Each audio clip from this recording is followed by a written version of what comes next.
Voy a invitarles a leer un pasaje de la Escritura que está en Segunda de Corintios, segunda epístola del apóstol a Pablo a los Corintios, y lo vamos a hacer en el capítulo 3, por favor. Gloria a Dios. Cuando usted lo tenga, me dice, en el capítulo 3 estaremos leyendo y leo versículo 5 y versículo 6. Dice la palabra del Señor de la siguiente manera: no que seamos competentes por nosotros mismos para pensar algo como de nosotros mismos, sino que nuestra competencia proviene de Dios, el cual asimismo nos hizo ministros competentes de un nuevo pacto, no de la letra, sino del Espíritu, porque la letra mata, mas el Espíritu vivifica. Pueden ocupar sus lugares, amados hermanos, y no deje de alabar, de bendecir el nombre del Señor. Alabado sea Dios. Y bueno, realmente al entrar en este pasaje escrito por el apóstol Pablo, nos presenta lo que se llamaría el ministerio del nuevo pacto, o un ministerio competente. Pablo, por supuesto, al hablar en esta porción, está haciendo referencia a su propio ministerio, pero lo implica para todos los que, pues, como hijos o hijas de Dios, como creyentes, tenemos también a realizar. Ministerio nos habla de servir, de ejercer, ¿verdad?, un servicio para Dios o para la gloria de Dios. El apóstol Pablo, en este caso, que es un apóstol, era un apóstol con las credenciales de un apóstol, fue cuestionado por siempre los críticos que llegó a haber en contra de él, o que algunos no consideraban, especialmente aquí en la iglesia de Corintio. Pues básicamente él sabemos que fue llamado por nuestro Señor Jesucristo directamente, tuvo un encuentro con Él. Él dice: después a mí me apareció el Señor como un abortivo, que son las dos condiciones que se consideran esenciales para un apóstol, como el haber visto al Señor resucitado, haber sido testigo ocular y también haber sido llamado por Él directamente, cosa que pasó con los otros 11 apóstoles y también ahora con el apóstol Pablo. Pero algunos, como debo decir, criticaban o no señalaban o no lo miraban como apóstol. Y él llega a decir en el capítulo 3, comienza, es la razón de escribir esta segunda epístola, pero aquí en el capítulo 3, en el verso primero, dice: ¿comenzamos otra vez a recomendarnos a nosotros mismos? ¿O tenemos necesidad, como algunos, de cartas de recomendación para vosotros, o de recomendación de vosotros? Dice: nuestras cartas sois vosotros. Él presenta diciéndole a los mismos corintios que ellos eran ese testimonio, eran sello de su apostolado. Dios había obrado en ellos.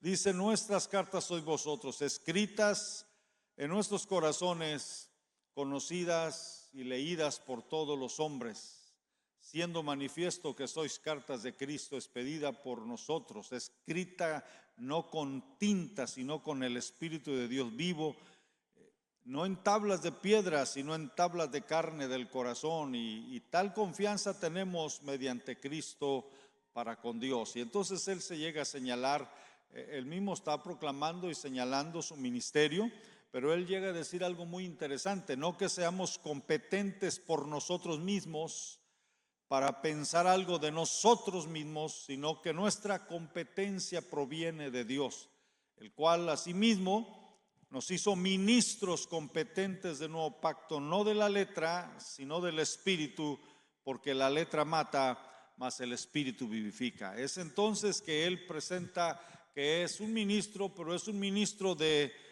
un nuevo pacto. Cuando nosotros hablamos de ese nuevo pacto, pensamos en que Dios, a la luz de la Biblia, es un Dios de pactos. Ha hecho varios pactos a la luz de las Sagradas Escrituras en sus diferentes áreas. Pero uno de los pactos que los que Pablo menciona aquí es el antiguo pacto, que viene siendo el pacto sinaítico, el pacto donde se dio la ley. Y ese pacto Dios se lo da al pueblo recién salido de Egipto, habiendo salido de Egipto después de haber caminado, ¿verdad?, para llegar a las orillas del monte Sinaí. Ahí en las orillas del monte Sinaí es que Dios les establece ese nuevo pacto. Y una de las cosas que establece el nuevo pacto después de que da la ley, Moisés sube a la montaña, lo sabemos, y después baja con la ley.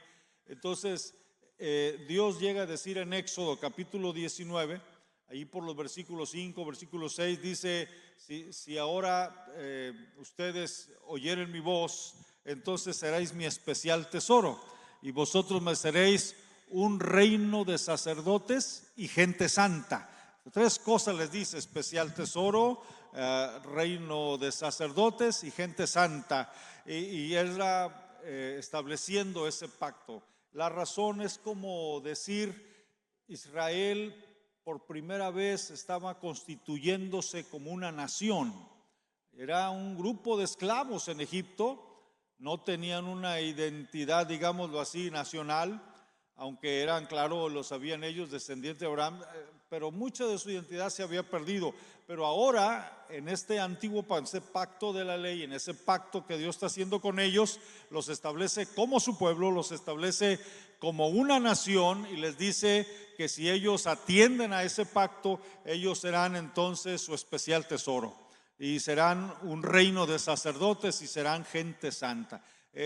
Todo esto tiene características o implicaciones que no pudiéramos detenernos ahora, que tienen que ver con las demás naciones. Por ejemplo, al decir un reino de sacerdotes, está estableciendo una tarea para Israel, como diciendo: ustedes deben interceder por las naciones. Son escogidos por Dios, pero para ser testimonio ante las demás naciones deben ser gente santa, deben vivir de una manera diferente, distinguirse. Y también, no solamente esto, deben ser intermediarios, es decir, dar el testimonio del Dios viviente e interceder por estas naciones paganas. Y claro, Israel en este contexto, lamentablemente sabemos toda la historia, ellos no cumplen con este aspecto. Fundamentalmente, lejos de que las naciones se conviertan a ellos se convierten a las naciones.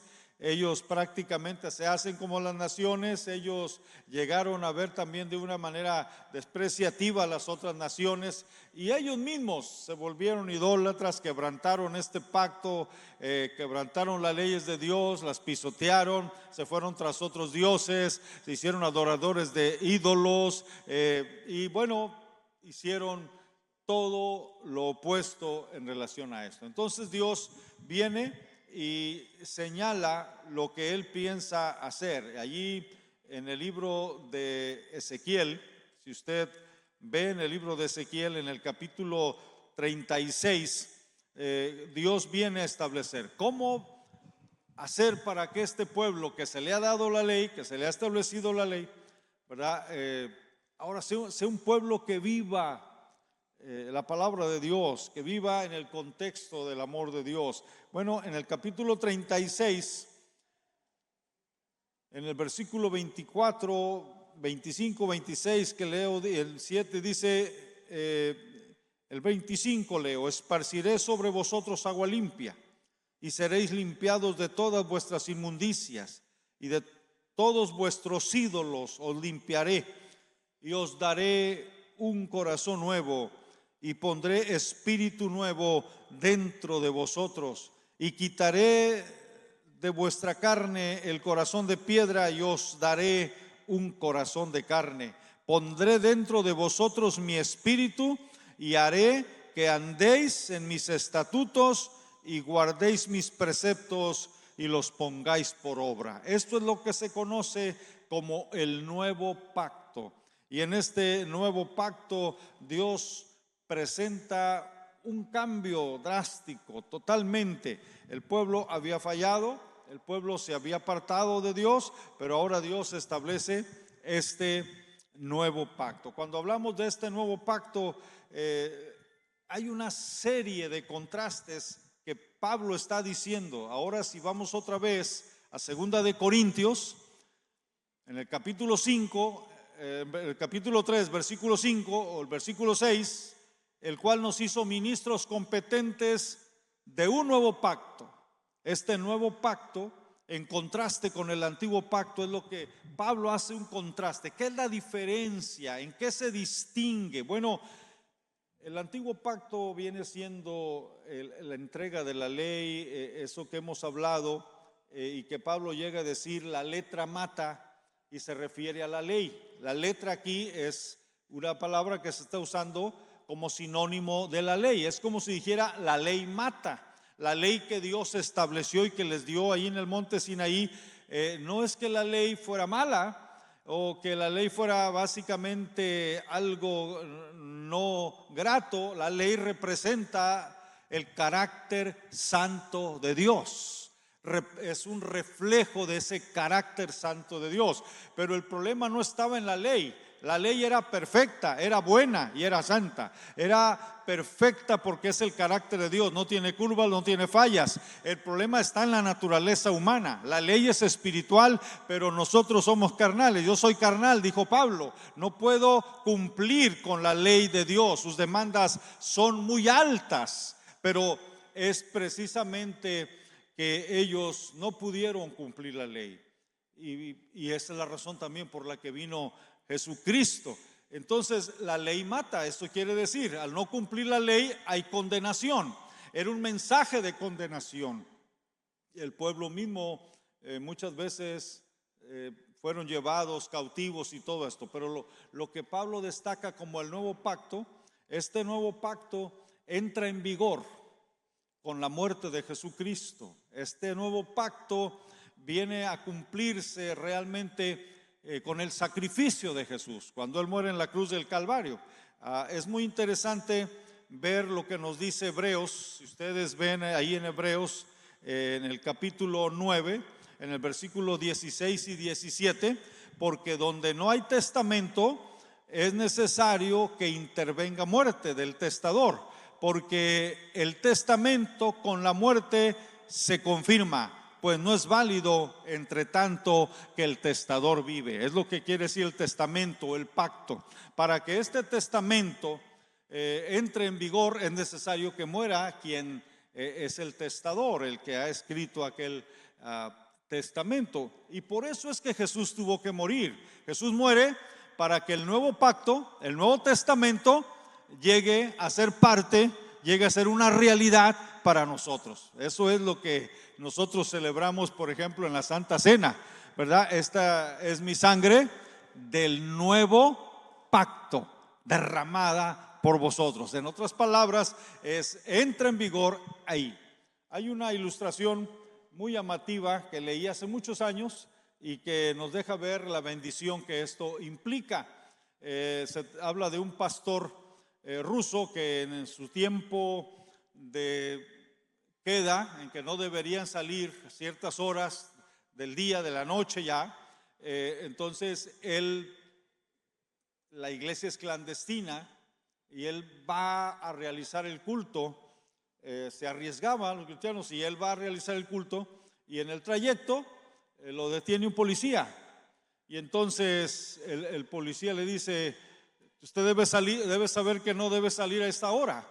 Pero el hombre, con la gracia de Dios, sin mentir, sin querer mentir, dice lo siguiente: bueno, dijo, es que mi hermano mayor ha muerto y nos vamos a reunir para leer el testamento. Ya usted puede implicar lo que eso significa. El hermano mayor es Jesucristo. El hermano mayor ha muerto y nos reunimos porque vamos a leer el testamento. Es lo que estamos haciendo aquí en esta hora. El hermano mayor ha muerto, aunque resucitó, ¿verdad? Pero al morir, este testamento, que es la palabra, entró en vigor. Por eso es que nosotros podemos reclamar esas bendiciones que están ahí, porque el testador murió para que usted y yo tengamos las bendiciones que están en el nuevo pacto y en el Nuevo Testamento. Así que qué maravilloso es poder ver. Y Pablo está diciendo aquí: nosotros somos ahora ministros no de la ley. No predicamos la ley, no es que la ley sea mala, pero la ley fue insuficiente por causa del pecado del hombre. Pero en el nuevo pacto la sangre de Jesucristo me hizo apto. Entonces me habla de que soy un ministro competente del nuevo pacto, y entonces entra en función con la muerte de Cristo. Ahora, cuando está diciendo aquí este nuevo pacto, dentro de las bendiciones que se mencionan está el Espíritu Santo. El Espíritu Santo precisamente es una de esas grandes bendiciones que nosotros tenemos. Él es Dios, pero su llegada, su venida es resultado, producto de este nuevo pacto. Y hay un cambio de paradigma. En el antiguo pacto, el Espíritu de Dios, por supuesto, estaba activo, estaba realizando el trabajo, el Espíritu Santo. Pero en el nuevo pacto hay un cambio de paradigma, un nuevo modelo, una nueva manera en que el Espíritu opera. Su calidad, su obra, pudiéramos decir, básicamente es la misma calidad en el Antiguo Testamento como en el Nuevo Testamento. La diferencia es la cantidad, es decir, de la obra en que Él opera. Cuando nosotros vemos al Espíritu Santo en el Nuevo Pacto, usted lo puede ver, leímos y lo vuelvo a leer. Si usted se va a Ezequiel en el capítulo 36, mire lo que dice en el versículo 27: y pondré dentro de vosotros mi espíritu, y haré que andéis en mis estatutos y los guardaréis. Una de las cosas que tenemos que ver en el contraste que Pablo hace es que mientras que la ley mata, el nuevo pacto, al ser ministros de un nuevo pacto, da vida. Usted y yo somos predicadores, proclamamos la vida que Jesucristo da. Es posible, por eso es que hablamos del evangelio de la justificación, el evangelio del perdón, el evangelio que da vida, que restaura. Mientras que en el antiguo pacto era un ministerio de muerte, lo presenta así Pablo. Pero hay otra característica. Dice también, si usted ve allí en 2 de Corintios, en el capítulo 3, voy a leer en el versículo 7, que dice: y si el ministerio de muerte, grabado en letras de piedra, fue con gloria, tanto que los hijos de Israel no pudieron fijar la vista en el rostro de Moisés a causa de la gloria de su rostro, la cual había de perecer, ¿cómo no será más bien con gloria el ministerio del Espíritu?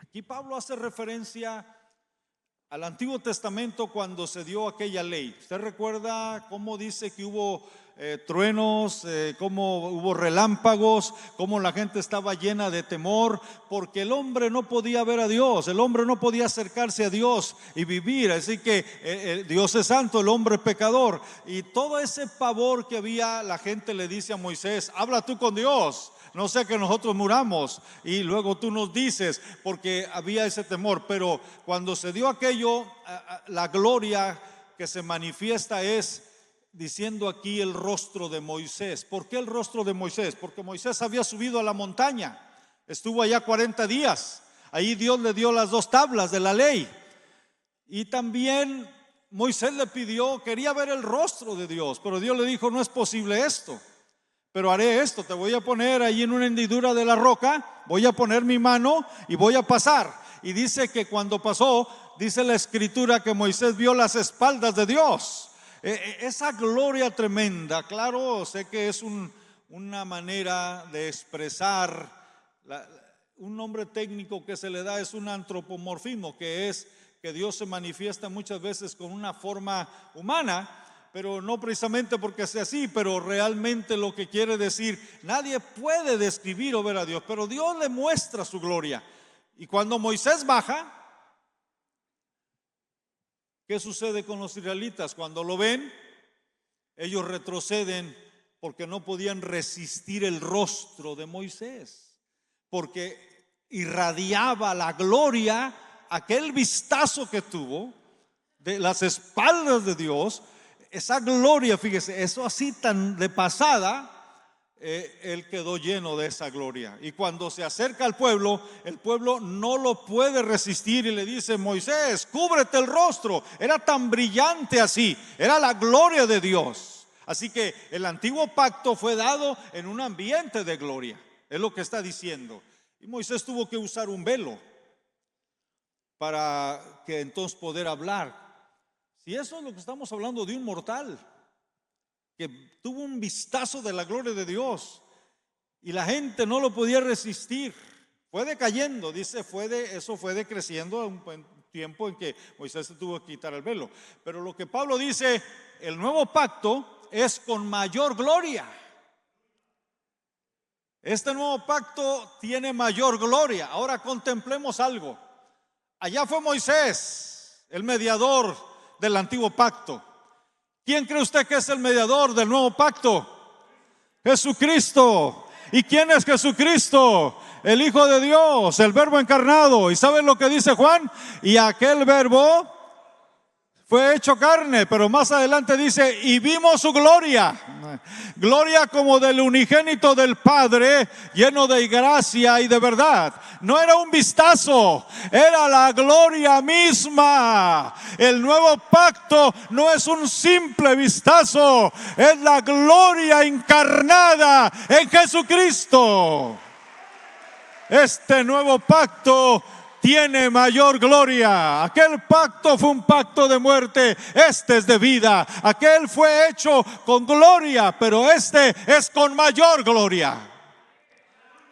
Esto es algo que debiéramos valorar tanto. A veces lo vemos tan común. Jesucristo, uno de los grandes problemas que yo veo, amados hermanos, como cristianos, es que nosotros fácilmente nos familiarizamos con las cosas, y una vez que nos familiarizamos, aquello pierde sentido.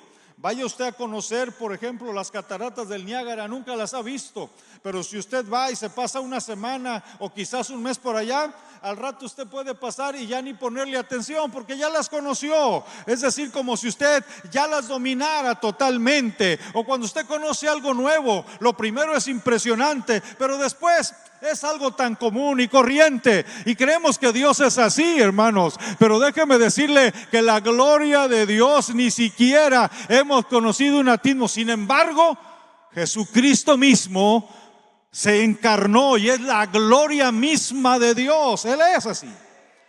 De tal manera que, ¿cómo es posible que se haya tenido comunión con Él? Recuerde, Él estaba velado con su humanidad. Por eso es que Juan dice: y vimos su gloria. Una vez que el Señor se le manifestó a Pedro en aquella barca, ¿qué le dijo Pedro? Apártate de mí, Señor, porque soy hombre pecador. Apenas se dio cuenta enfrente de quién estaba, inmediatamente él se sintió que se desboronaba, como Isaías en el capítulo 6 de su libro. Estamos hablando de esa gloria misma de Dios. En el Antiguo Testamento hubo varias maneras en que Dios hacía para comunicarse con el pueblo. No podía hacerlo directamente porque no verá, dijo Dios, no me verá hombre y vivirá. Entonces lo que hizo Dios es que hizo un tabernáculo, mandó a hacerlo. Moisés lo hizo, recordará. ¿Cuál era el propósito de este tabernáculo? Que ahí Dios se manifestaba. Estaba el arca del pacto, es ahí, y estaba una cortina, nadie podía entrar ahí, solo el sumo sacerdote.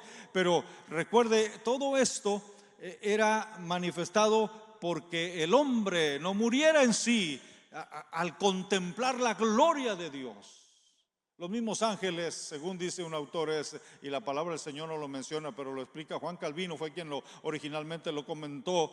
Los mismos ángeles tienen que cubrirse el rostro al estar delante de la presencia de Dios. Estos seres que nunca han pecado, estos seres que están día y noche delante de Dios, tienen que cubrir su rostro. Ahora, Dios en su misericordia hizo eso, permitió el tabernáculo. Después fue el templo, y después del templo Él puso su tabernáculo entre nosotros, Jesucristo. Pero ahora Pablo nos dice algo más. Jesucristo se fue, pero dijo Jesucristo que cuando viniera el Espíritu Santo que ya mora con vosotros, dijo, pero estará en vosotros. Ahora está diciendo que el Espíritu Santo mora dentro de nosotros. El Espíritu Santo es Dios. Imagina, la gloria de Dios ya no solo está con nosotros, sino que está dentro de nosotros. Ese es el nuevo pacto. Está hablando de esa gloria, el Espíritu Santo. Por eso es que cuando el Espíritu de Dios realmente se manifiesta en nosotros, hermano, no podemos ser los mismos. Hay un cambio radical, y es lo que está diciendo aquí el apóstol Pablo. Este nuevo pacto trae esta gloria. El Espíritu Santo viene a hacer un cambio maravilloso. Está en la promesa del nuevo pacto, es la bendición del nuevo pacto. Y lo primero que se hace en el nuevo pacto es que hay un cambio tan especial que comienza en el interior del corazón humano. Dice la palabra del Señor ahí que Ezequiel, que lo hemos visto, y lo recalco porque quiero que quede bien grabado. Él dice: os daré un corazón nuevo y pondré un espíritu nuevo dentro de vosotros, y quitaré de vuestra carne el corazón de piedra y os daré un corazón de carne. ¿Cómo puede hacerse eso? Dice: y pondré dentro de vosotros mi espíritu y haré que andéis en mis estatutos y guardéis mis preceptos. Este cambio que nosotros estamos viendo es que la ley fue dada en piedras, algo externo que tenía que memorizarse. Usted no tiene que memorizarse hoy para decir: estas son las reglas que yo tengo que seguir, y ver todo lo externo. Uno de los grandes problemas, mire esto, hemos hecho de alguna manera a veces algunas promesas que nos hacemos nosotros mismos, especialmente en el año nuevo. Viene un nuevo año y decimos: bueno, este año nuevo yo quiero bajar quizás de peso, voy a hacer un ejercicio, voy a dedicarme a ir al gimnasio, voy a ir a correr unas 2 millas, y empezamos el año con tanto ahínco.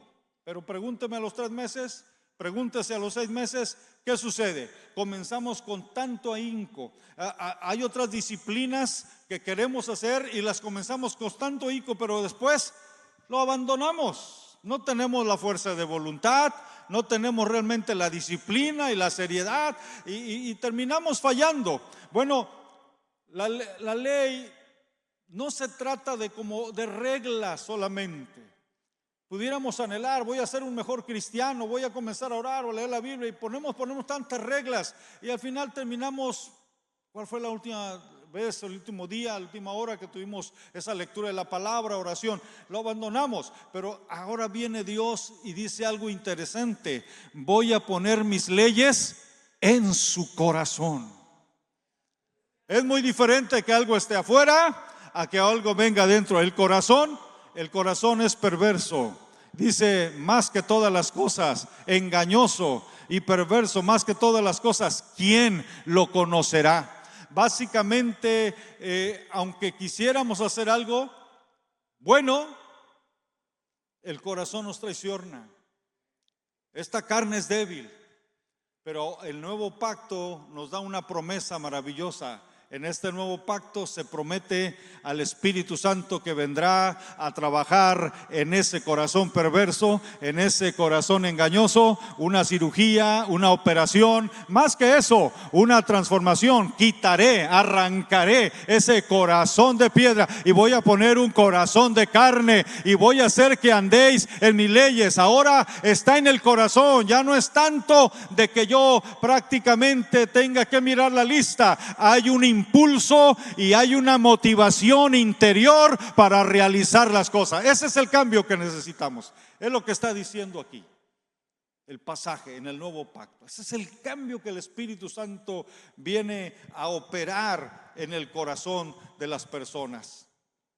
Es interesante que con nosotros como pentecostales, que hemos enfatizado la persona y la obra del Espíritu Santo, no es una novedad para la iglesia. Realmente el derramamiento del Espíritu el día de Pentecostés fue la culminación de una promesa que estaba revelada en este pacto nuevo que está dicho aquí en Ezequiel. y que es para todos y cada uno de los creyentes. Yo he dicho una ilustración aquí mismo, lo recuerdo muy bien, quizá lo recuerde usted, lo señala este escritor McDowell, que él llega a decir del zorrillo. Esos zorrillos, saben ustedes que estos animalitos tienen su manera de defensa, ¿no? Pero una persona tenía un zorrillo y dijo: yo lo maestré, este zorrillo lo bañé, le puse talco y le puse perfume y ya cambió. Y entonces le dijo a alguien: bueno, espántalo y verás si cambió. Al espantar a aquel zorrillo, ¿sabe lo que sucede inmediatamente? Su defensa instintiva sale a flote, porque el cambio fue externo, fue de afuera hacia adentro. Le podemos decir al borracho consuetudinario: no tomes, puede darle 1000 veces, puede llenarle un cuaderno: no tomas, y no tomas, y no fumes, o no hagas esto, no hagas lo otro, y le ponemos ahí de afuera hacia adentro. Pero en el corazón está la fábrica, están las pasiones, está el deseo, están los anhelos. Por eso el cristianismo no es seguir una religión de afuera hacia adentro. No son las reglas que tenemos llenas de reglas legalistas. Está hablando de un cambio radical en lo profundo del corazón. No importa cuánta educación puedas tenerse, no importa qué títulos podamos tener, no importa qué rango social puedas tener, el corazón nos traiciona, pero el evangelio viene a hacer un cambio en el profundo corazón, en el ser humano, en la vida interior, de tal manera que es un cambio de adentro hacia afuera. Eso es lo que hace el nuevo pacto. El nuevo pacto nos hace ministros competentes por una vivencia. No es, y grabe bien esto en su corazón, una ideología. No está usted quizás señalando como seguir un tipo de filosofía, un tipo de religión, o puede señalar un tipo de pensamiento o tipo de escuela. Hay muchas ideologías y filosofías y tenemos que quemarnos la cabeza, los sesos, para aprender tal o cuales conceptos. Pero el cristianismo es una vivencia, es una experiencia. Nadie se la puede contar. Es necesario que usted la viva. Si usted es un hijo de Dios, una hija de Dios, es porque ha tenido un encuentro que lo ha cambiado su corazón, ha cambiado su forma de pensar. Ese es el evangelio. Ese es el nuevo pacto. Ese es el cambio de paradigma que se da. El Espíritu Santo viene a operar hoy dentro del corazón. Claro, encontramos cómo el Espíritu Santo ahora viene a residir. Jesucristo se lo dijo a sus discípulos: el mundo no lo puede ver ni lo conoce, pero vosotros le conocéis porque mora con vosotros. Pero Él les dijo: un día estará en vosotros. Y eso ocurrió en el día de Pentecostés. En el día de Pentecostés, el Espíritu Santo vino a ser su morada permanente en la iglesia. ¿Dónde cree usted que habita el Espíritu Santo? Así como Jesucristo vino y habitó en un cuerpo, ahora la iglesia es el cuerpo de Cristo. ¿Y quién cree que lo habita? ¿Quién cree que le da vida? ¿Quién es el que mantiene este organismo? Es el Espíritu Santo. El Espíritu Santo no está en el mundo, está en la iglesia, habita en la iglesia. La residencia del Espíritu Santo es la iglesia, somos nosotros.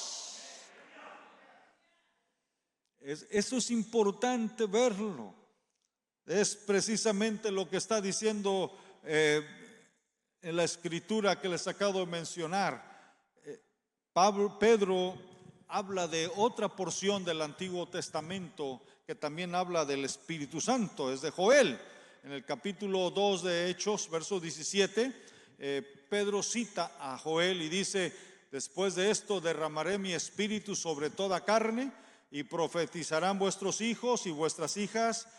Vuestros jóvenes verán visiones, y también sobre los siervos y sobre las siervas derramaré de mi espíritu en aquellos días. Ahora observe, en el Antiguo Testamento, ¿sobre quién venía el Espíritu Santo? Había un pueblo. No era sobre solo los pueblos, era sobre un pueblo. pero ni siquiera era sobre todo el pueblo, era sobre aquellos que ejercían una obra, ya sea de profeta, ya sean los artesanos para el templo, ya todo trabajo que tuvieran que realizar para Dios, el Dios los llenaba con su Espíritu Santo. El Espíritu Santo venía y los tomaba para realizar un trabajo, mientras realizaban ese trabajo. Pero hoy este pasaje nos dice que un día, Joel está diciendo, un día el Espíritu Santo vendrá, no por una cuestión de temporada, sino será derramado para siempre.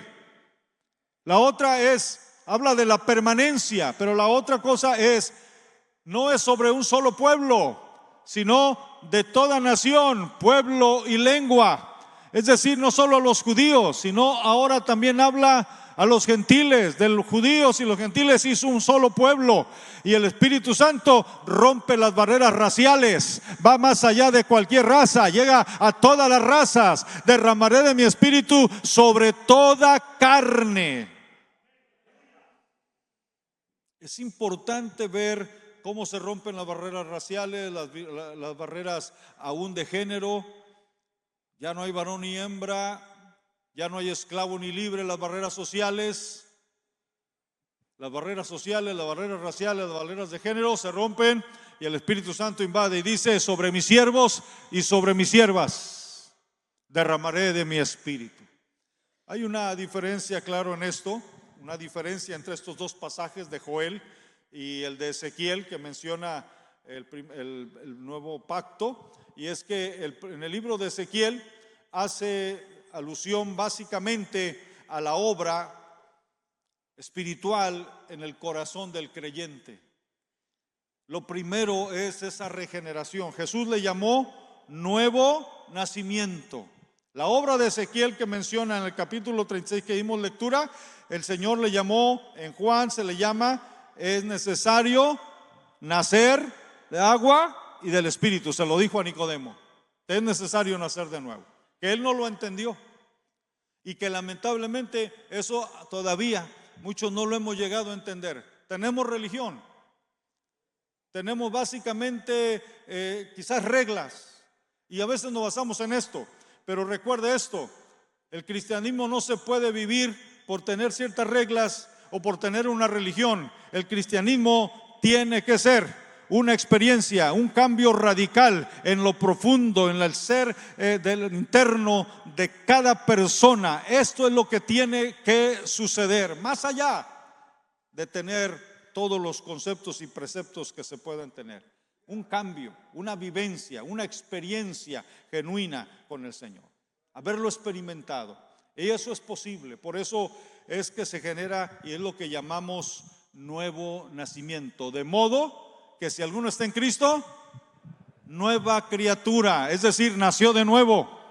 Literalmente nació de nuevo en su espíritu. Ha comenzado una nueva criatura. Estamos enfrascados en un cuerpo quizás con una edad avanzada, pero su espíritu acaba de nacer. Es otra persona internamente cambiada. Ha nacido de nuevo. Dice la Escritura básicamente que somos como bebés espirituales recién nacidos y que debemos aún anhelar la leche espiritual. Bueno, eso es lo que hace Ezequiel. Nos presenta el nuevo nacimiento. Pablo prácticamente llega a decir en el libro de Tito, en el capítulo 3, dice: nos salvó no por obras de justicia que nosotros hubiéramos hecho, sino por su misericordia, por el lavamiento de la regeneración y por la renovación del Espíritu Santo. ¿Cómo Dios puede transformar una vida? Uno de los testimonios que a mí me ha impactado tanto, que a mí me tocó verlo con una persona que por tanto tiempo fue un adicto a la droga, y él había sido una vida pues de delincuencia de alto grado, un hombre que estuvo sentenciado a tantos años y muchos años por su vida que él llevaba delictiva. Cometió fechorías, crímenes, de veras tremendo. Pero un día que asaltaron un banco, en sus tiempos que andaba mal, él pagó todo eso, pero dice que él fue al hotel y su propósito era llegar al hotel para drogarse, tenía ahí la droga y todo. Pero de repente él sintió un asco tremendo por aquella droga, y después de varios años que él estaba drogándose, agarró la droga y la echó en el baño, la tiró ahí, básicamente en el toilet. Y la pregunta, y de ahí, porque su madre era una mujer cristiana, había estado orando por él, y de ahí el hombre dice que esa noche no se drogó, durmió y luego tuvo un encuentro con Jesucristo. Él se puso a orar y entonces Jesucristo lo encontró a él. Pero lo que yo le quiero decir, un hombre con años de estarse drogando, según aún los que tratan este tipo de problemas, me tocó también estar en un lugar viendo cómo personas son siendo sanadas de estos problemas, cómo es todo un proceso. Los tienen que aislar muchas veces para poder ser limpios. ¿Cómo explica usted que esta persona sola, sin necesidad de tener a alguien más o quizás forzándole en ciertas cosas, de la noche a la mañana abandona la droga y la abandona para siempre? Y el hombre queda prácticamente sanado, digámoslo así, de ese hábito, al punto que él llegó a ser o llega a ser un predicador después. Solo es posible por este poder maravilloso del que está hablando Ezequiel. Él puede renovar el corazón, puede quitar ese corazón perverso, inclinado al mal. Solo el poder del evangelio puede realizar esta obra. Es lo que está diciendo Ezequiel. Está hablando entonces que Dios nos hace ministros competentes primero por la vivencia, porque si estamos hablando de algo que no hemos vivido, estamos como el perico diciendo lo que sabemos, pero no sabemos lo que estamos diciendo. Estamos simplemente repitiendo. Es necesario que usted tenga un encuentro con Jesucristo real y genuino, que tenga una vivencia, que lo que usted habla es porque su corazón lo ha vivido, lo ha experimentado, ha tenido un cambio, ha sido regenerado, regenerada, es nueva criatura y puede hablar porque usted mismo es testigo o testiga de la obra de Dios en su corazón. Es el llamado de Dios a una vivencia. Mucho del cristianismo falso y de las cosas que llegan a salir es porque realmente muchos están convencidos del cristianismo, pero no convertidos, no han nacido de nuevo, les ha faltado la experiencia. Es necesario que volvamos a Dios y le digamos: Dios, dame un nuevo corazón.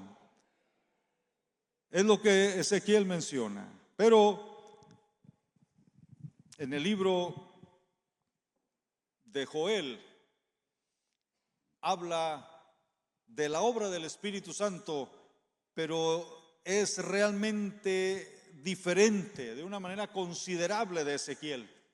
Ezequiel habla de esa obra del Espíritu Santo en el interior, que Jesús llamó el nuevo nacimiento, que Pablo le llama aquí renovación en el Espíritu. Pero ahora Joel viene y nos habla del derramamiento del Espíritu Santo de una manera, como dice Pedro: después de esto derramaré de mi espíritu sobre toda carne. Y Pedro dice: esto es lo que fue dicho por el profeta Joel. Es decir, el mismo espíritu que opera la regeneración, que nos hace nuevas criaturas, que nos hace nacer de nuevo, es el mismo espíritu que viene ahora para capacitarnos, hacernos, es lo que está diciendo Pablo, ministros competentes del nuevo pacto. Para estas cosas, ¿quién es suficiente? ¿Quién puede reconciliar los hombres con Dios o a la humanidad con Dios?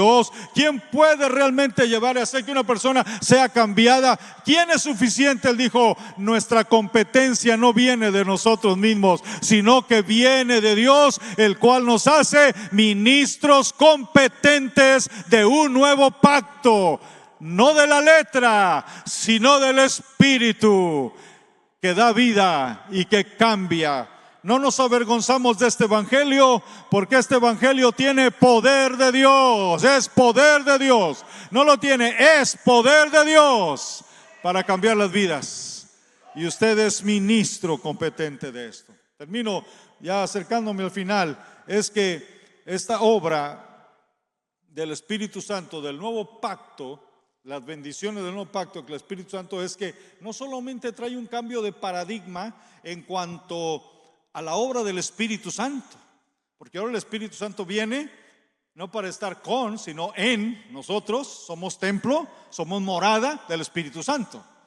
Nos hizo nuevas criaturas. Es más, vea 2 Corintios, ahí donde ya leímos, pero vea el capítulo 3 y mire lo siguiente, lo que está haciendo el Espíritu Santo en nosotros.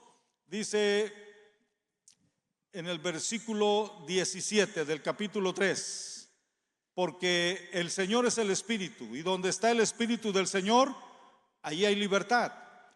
Por tanto, nosotros todos, mirando a cara descubierta, como en un espejo, la gloria del Señor, somos transformados de gloria en gloria en la misma imagen, como por el Espíritu de Dios. ¿Qué está haciendo el Espíritu aquí en nosotros? Dice que somos transformados de gloria en gloria. Moisés tuvo un vistazo de la gloria de Dios, su rostro se llenó, pero desapareció aquella gloria. Pero Cristo vino, nos salvó, y ahora estamos creciendo y avanzando a la imagen de Cristo. ¿Sabe lo que está diciendo aquí el pasaje?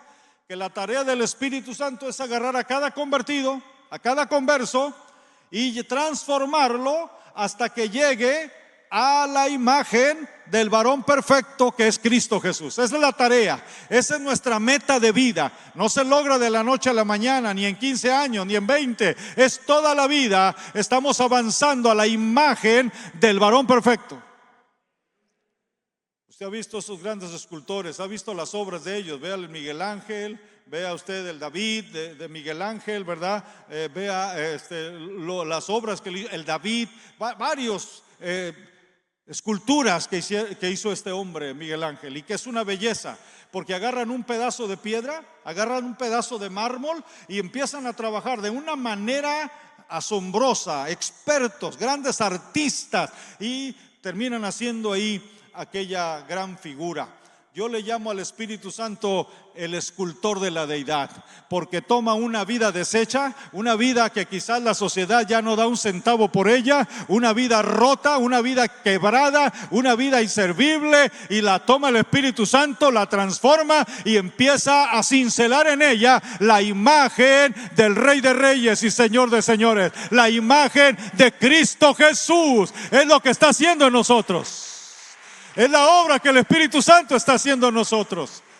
Y necesitamos exponernos a la obra del Espíritu Santo. Necesitamos ser sensibles a la obra del Espíritu Santo. No se resista a la obra del Espíritu Santo. Es cierto, a veces los cincelazos duelen, pero el Espíritu Santo sabe lo que está haciendo en cada uno de nosotros.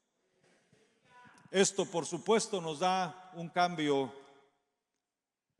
de paradigma, también un paradigma diferente en cuanto al ministerio de los creyentes, porque ahora presenta a los creyentes como ministros de un nuevo pacto. ¿Quiénes eran los ministros en el Antiguo Testamento? Los sumos sacerdotes tenían que ser descendientes de Aarón o de Leví y Aarón, en esa línea tenían que serlo, pero es interesante el cambio que se da en el servicio. Que Joel llega a decir que sobre mis siervos y sobre mis siervas voy a derramar mi espíritu. Habla de un nuevo ministerio de todos los creyentes. ¿Sabe lo que quiere decir el ministerio, el sacerdocio de los creyentes? Yo creo que hemos oído hablar de esto. El sacerdocio de los creyentes es una verdad bíblica. No aparece quizás así, pero es una verdad bíblica que enseña que cada creyente es su propio sacerdote. Usted no tiene que depender de nadie más para tener acceso a la misma presencia de Dios. Quizás antes se iba a través, en el Antiguo Testamento, tenían que ir con el sacerdote o los sacerdotes, y era a través de ellos que ofrecían el sacrificio. Pero vino Jesucristo, rasgó el velo, se rasgó el velo, Dios rasgó el velo, se abrió y dio acceso a la misma presencia de Dios. Por eso dice Hebreos: acerquémonos pues confiadamente al trono de la gracia de Dios para encontrar el oportuno socorro. A la hora que sea y en cualquier momento, usted tiene acceso abierto por Jesucristo, en su nombre y por la obra de Cristo, a la misma presencia de Dios. Usted es ese sacerdote gracias a Jesucristo, que es nuestro sumo sacerdote. Y ese sacerdocio, pero no solamente esto, usted puede llegarse ante la presencia de Dios, sino que también lo hizo Dios a través del Espíritu Santo, un ministro competente. Es decir, usted realiza la obra de Dios. ¿Sobre quién cree usted que Dios derrama los dones? ¿Por qué dio los dones del Espíritu Santo? ¿Los da solamente a los que fueron a un colegio, los que cierto rango? No, a todos los creyentes, porque a cada uno les dada la manifestación del Espíritu para provecho, y cada uno según el don que ha recibido, ministrelo a los otros como buenos administradores de la gracia de Dios. Es usted un ministro de Jesucristo, ha sido titulado por Jesús y ha sido equipado por la obra del Espíritu Santo. No hay razón para no trabajar en la obra de Dios, porque hemos sido equipados, hemos sido preparados por este ministerio del Espíritu Santo.